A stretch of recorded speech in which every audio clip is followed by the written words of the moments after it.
Bagaimana masa depan seorang manusia kalau orang punya kawan, punya kawan jin dan dia banyak membantu. Jadi tuh dia punya kawan jin, tapi jinnya itu sering membantu. Gimana itu, Ustaz? Assalamualaikum, kami dari Duos Abang, channel kita yang paling ini. Wow.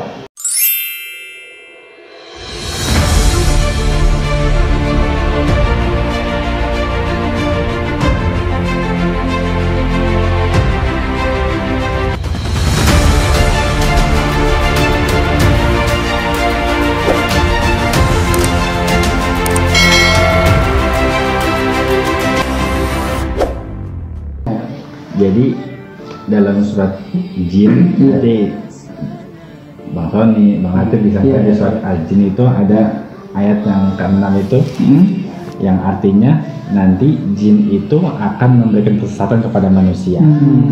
Jadi pertama-tamanya dikasih iming-iming dulu nih. Gimana ini gimana? Bahasanya ya dimudahkan, misalnya dia mau kaya atau misalnya dia mau bisa jadi supaya cewek-cewek pada datang ke dia gitu kan, dimudahin dulu. Loh, berarti itu termasuk bersekutu dong.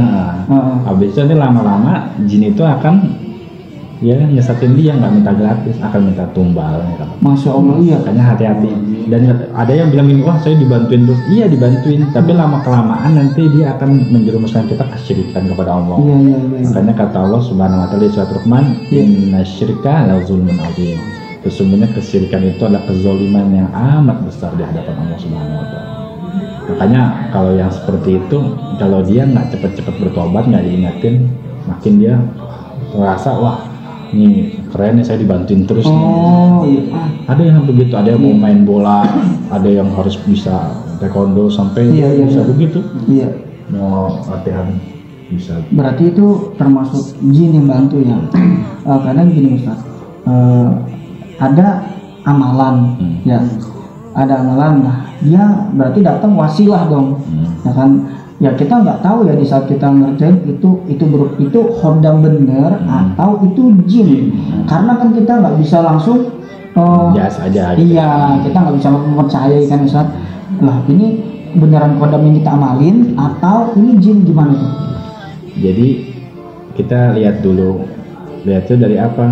Dari segi hadis Rasulullah, ini apakah benar-benar dari hati kita atau mungkin ini dari bisikan setan? Bedain dari mana? Bedainnya dia ibaratnya ngelakuin itu untuk perbuatan baik atau enggak. Tapi hati-hati, kadang-kadang jin itu juga bisa melakukan kebaikan. Oh dia juga sholat kok, dia juga, makanya taunya dari mana? Butuhnya kita belajar terus ilmu ruqyah. Makanya ruqyah itu enggak sempit tapi mendalam. Betul, luas ya. Luas. Terus kalau mau tahu lebih mendalam lagi, nanti kita akan bahas lagi. Itu ada, nanti mungkin belum terpanjang ya pembahasan, bisa sejam ini kalau dibahas. Ada secara sedikit aja sih intinya, harus benar-benar jangan sampai. Makanya ada intisarinya lah ya. Dari buku itu ada namanya Talbisul Iblis yang dikarang oleh Ibnul Jauzi. Artinya Talbisul Iblis itu tipu daya iblis. Iblis itu bisa mentipu daya manusia. Nah, berarti dari amalan, ya dari amalan itu kita juga nggak tahu itu kodam kita atau itu jin yang tipu daya kan? Itu cara mempercayainya gimana? Cara mempercayainya? Iya, kalau kita mengamalkan surat atau amalan-amalan, kita pengen bisa, kita punya pegangan Islam begitu Ustaz ya. Tiba-tiba dia hadir, dia muncul. Kita mempercayainya gimana? Itu apa amalan kita atau itu jin yang menyerupai amalan kita? Gimana? Jadi gini, ketika saya pernah diajarin sama guru saya, kan ayat kursi bagus ya? Betul. Artinya juga bagus. Tapi yang masalahnya ketika ayat kursi ini dijadikan niatnya bukan karena Allah. Contohnya ayat kursi ini, barang siapa yang baca ayat kursi 303 kali, nanti Allah berikan kekuatan supaya orang itu nggak bisa ditonjok misalnya. Kebal. Itu supaya nanti dia bisa dilihat perempuan sekali kedip langsung mau gitu. Itu kan jadi aneh tuh. Itu yang jadi seakan-akan membumbui apa itu benar, padahal dia salah curahkan sama jin itu.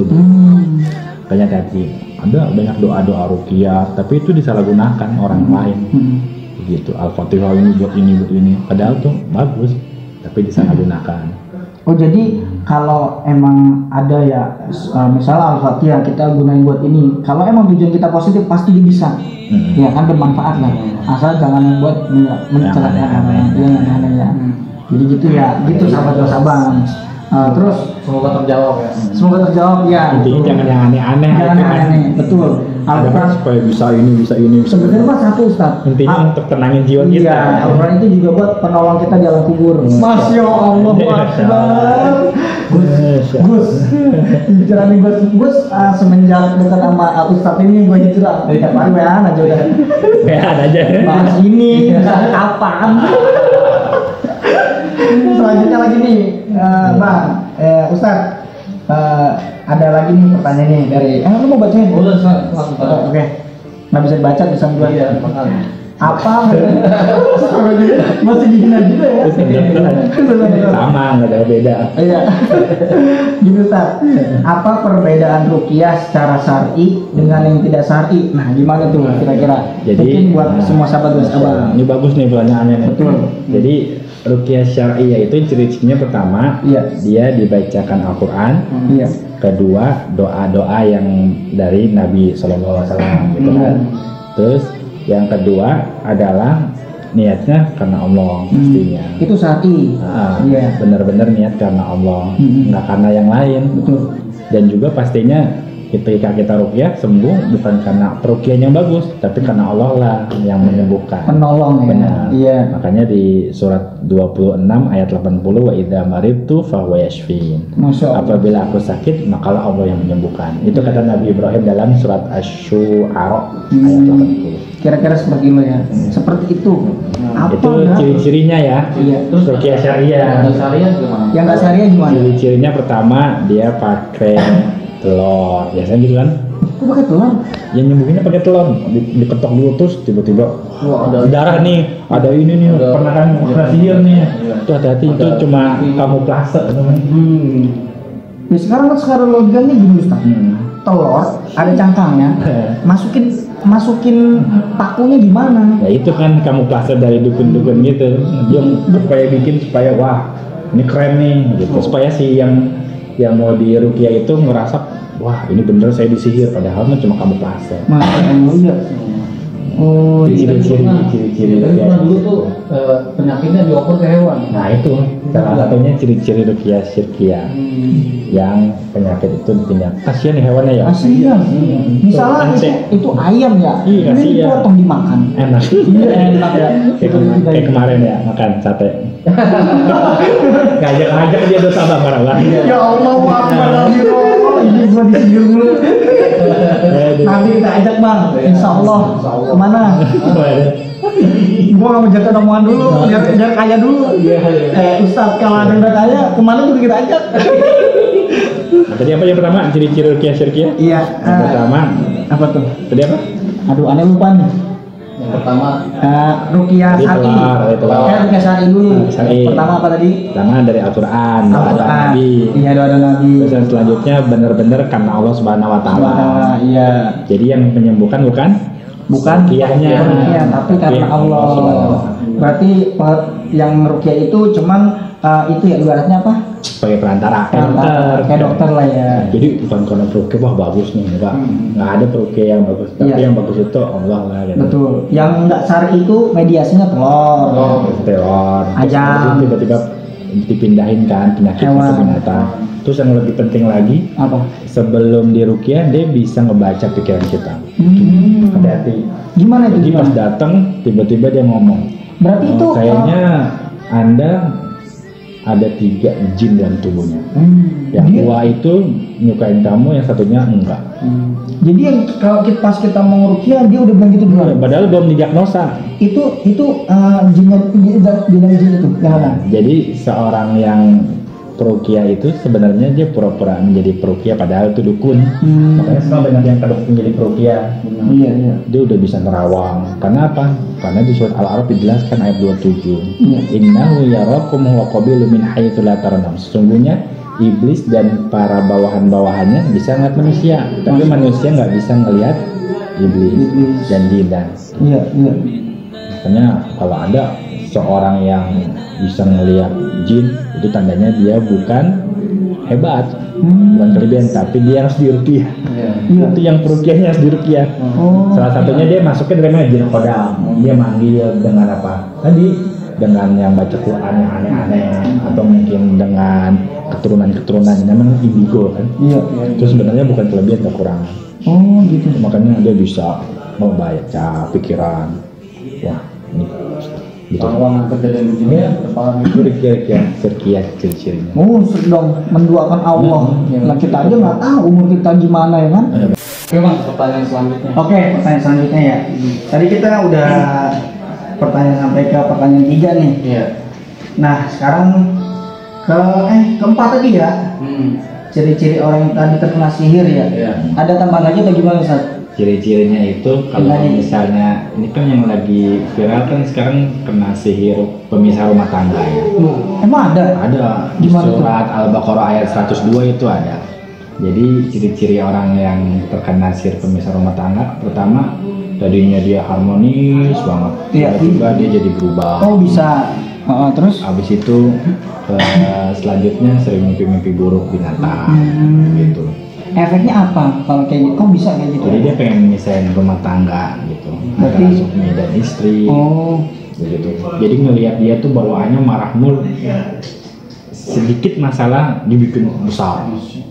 Itu sih dari situ masuknya emosi. Sihir itu pintarnya masuknya. Kita menangkalnya gimana kalau gitu? Makanya Iya. pertama kita banyak-banyak sering berdoa kepada Allah. Harus beriman, habis itu tawakal sama Allah, istiqomah nih yang susah. Tadi yang bilang istiqomah. Istiqomah. Terus menerus, kadang-kadang ketika kita udah sehat, kita nggak istiqomah, kena lagi ada gitu. Oh gitu ya. Dan kita ketika di ruqyah, sebulan sembuh, 2 bulan sembuh, setahun sembuh, besok setahunnya lagi dia kumat lagi. Kenapa nggak istiqomah? Dia ngerasa wah udah mulai enak nih badannya. Dan nanti akan Allah berikan rahmat, kesembuhan. Iya. Makanya terus. Tapi ada ya yang sihir bisa merusak rumah tangga gitu ya. Iya. Caranya ya Allah. Itu bukan kiriman kan? Apa karena Kiriman. Oh kiriman. Kan sihir itu kiriman. Berarti permintaan berarti ya. Ada yang nggak suka. Alam bisa jadi orang dekat atau bisa jadi orang jauh, kan banyak. Mantan. Nah itu mah. Nah ya itu gimana tuh? Seneng banget kayaknya mantan. Jin. Gimana itu mantan tuh kayak gitu? Masuk dari sihir pelet ya. Oh bisa ya. Kalau cara melupakan mantan gimana Ustaz? Nah itu bukan ahli saya itu. Nanti bisa ngomong sama Bang ini kamu. Bang Fatih ya. Ahli banget ya. Ya. Ahli tapi ditinggalin Ustaz. Iya. Tapi Ustaz, ini ada pertanyaan ini. Kalau misalkan Yang kencang dikit. ada muhabah gitu ya, muhabah untuk amalan-amalan muhabah gitu buat cewek, itu menurut ruqyah itu gimana? Iya, jadi kalau misalnya ada namanya juga kan sihir mahabbah kan, sihir pelet kan. Iya. Jadi ya kalau yang saya pahami jangan dilakuin, kenapa ya? Nanti malah ngeri. Itu saya bilang dia pakai ayat Quran. Iya, betul, Saya betul. pernah diajarin itu suruh baca surat Ali Imran ayat 14 kan. Itu Apa? kan ayatnya Ayatnya kan apa? tentang Zuina linnasi hubbus syahawat, telah dihiasi tentang syahwat-syahwat keinginan manusia kan, dengan nisa wal banin, dengan perempuan-perempuan. Nah itu dibaca ayat itu setiap mau malam Jumat, nanti insya Allah setiap kamu ngedip nanti cewek-cewek pada kelompok-kelompok. Iya, terus Ustaz jalanin. Yang enggak lah, ada ayat Quran tuh, makanya hati-hati. Tapi dengan tujuan itu jin bisa masuk. Ya bisa. Nah dari situ. Karena dari Khodam itu namanya khodam. Yang amalan itu. Masya Allah. Berarti itu lebih baik nggak disyariatkan. Benar. Kalau memang ingin jodoh istiqoroh. Nah, Istiqoroh. Jadi nggak boleh lewat-lewat cara gitu ya. jangan ada bilang apa tuh namanya yang untuk supaya ininya wajahnya bagus gitu apa? Aura. Iya. Aura. Tapi yang lebih bagus aura itu dengan apa? Dengan berwudu. Itu kan masya Allah jaga wudunya, baca Quran. Insya Allah Allah lindungi nanti. Ini disibir nih saya nih. Iya, orang yang sering berwudu pasti walaupun dia hitam tapi ngeliatnya senang aja gitu. Cerah ya. Ada orang yang putih dia nggak senang berwudu, nggak senang sholat, tapi Betul. nggak kelihatan wah gitu kan. Jadi auranya kebuka ya, Ya, cahaya. benar. Kayak saya ngeliat Ustaz ganteng banget nih. Masya Allah. Apalagi bahasa abang, masya Allah. Misalnya selalu membuat orang-orang senang lah. Amin. Dapat sedekah terus kan. Amin. Iya. Jadi ngasih pelajaran, Masya Allah. informasi ya kan.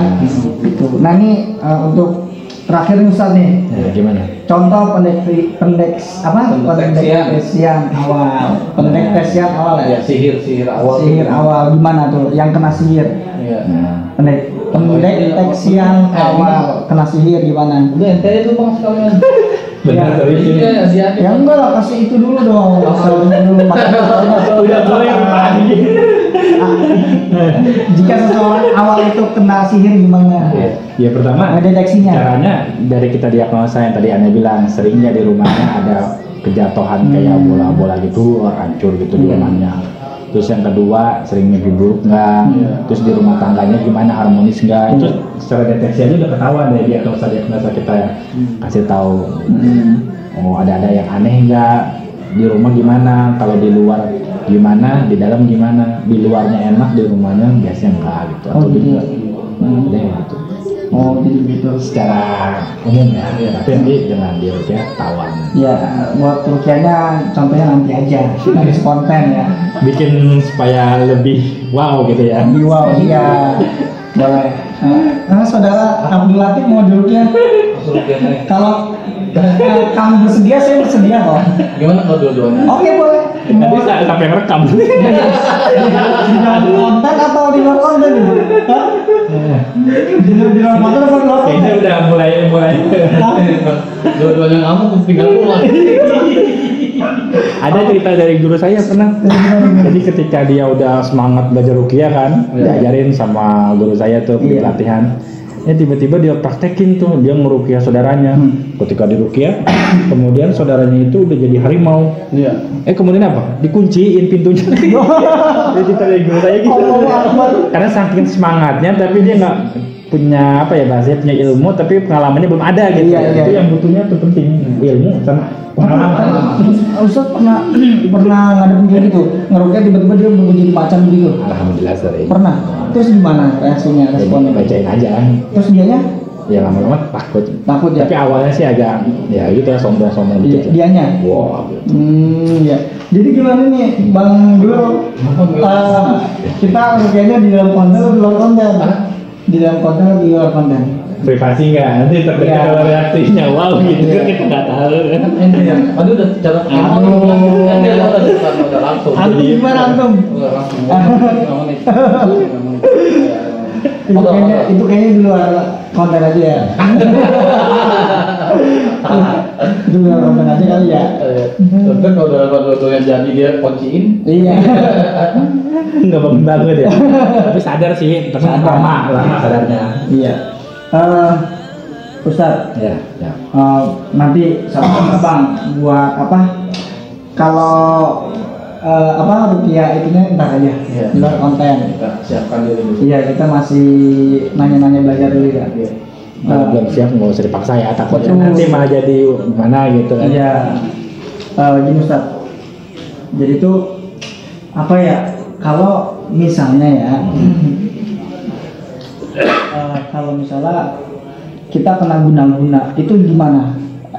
Buat ngilanginnya atau gimana gitu? Kalau guna-guna itu gimana? Pertama, kalau kita kena guna-guna, yang harus kita lakukan apa? Pertama, lebih tenangin jiwa kita. Iya. Karena yang masuk sihir itu pertama kan dari untuk was-was kita ya kan. Kira-kira ini ada nggak perubahan dari hati kita? Tadinya emosi nggak jadi emosi, atau mungkin penyakit hati kita semakin kesel, mungkin seuzon sama orang, atau mungkin kita dendam atau apa. Itu dari situ yang harus kita bersihin dulu.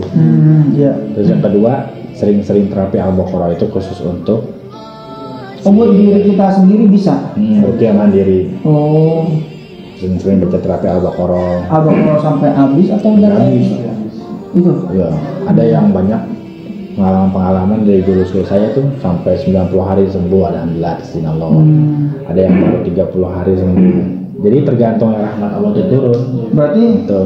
iri, dengki, sirik, berarti itu penyakit hati. Iya. Itu jin berarti Itu ibaratnya magnetnya. magnetnya. Ketika kita punya penyakit hati, gampangnya jin masuk itu, atau sihir itu gampang masuk. Iya. Apalagi kita berbuat syirik, contohnya kayak tadi punya jimat, itu magnet semuanya tuh. Jadi begitu. Jadi terapi al-baqarah, terus apa, sering-seringnya ruqyah rumah. Dengan apa? Dengan dibacain Quran atau disemprotin air dengan air bidara. Takut ya itu ya jin ya. Untuk ruqyah rumah. Ini Ustadz, terakhir ya, kasih dong pesan-pesan buat semua dua abang tentang kita ruqyah ini ya. Pokoknya biar semua dari Sabang sampai Merauke sampai Sabang se-Indonesia jadi tahu Ustadz gitu. Jadi oh kalau ruqyah tuh ternyata begini gitu. Jadi biar kita nggak dibodohi sama jin gitu. Gimana? Kasih pesan-pesannya buat semua sahabat doa abang. Baik, bismillahirrahmanirrahim. Pesannya untuk luas abang semuanya, marilah kita selalu dekat sama Allah Subhanahu wa Ta'ala. Kenapa? Karena kita dekat sama Allah dan selalu menenangkan hati kita, selalu membasahi lidah kita dengan berzikir kepada Allah, selalu mengingat kepada Allah, maka Allah akan menjaga kita. Bagaimana kalau kita dekat sama Pak Anies Baswedan? Iya. Kalau kita perlu pasti nanti Pak Anies akan bantu kita. Tapi kalau kita jauh pasti dia nggak akan bantu dia. Nah, bagaimana kalau ketika kita dekat sama Allah? Insya Allah ketika kita dekat sama Allah, Allah akan menolong kita. Dan selalu beriman kepada siapa? Kepada Allah Subhanahu wa Ta'ala, kepada malaikat dan kepada iman-iman yang lain. Iya. Dan selalu ibaratnya bersahabat juga dengan orang-orang yang soleh. Itu yang salah satunya membuat kita selalu semangat atau motivasi untuk menjaga kita dari perbuatan-perbuatan yang maksiat. Iya. Kira-kira seperti itu ya.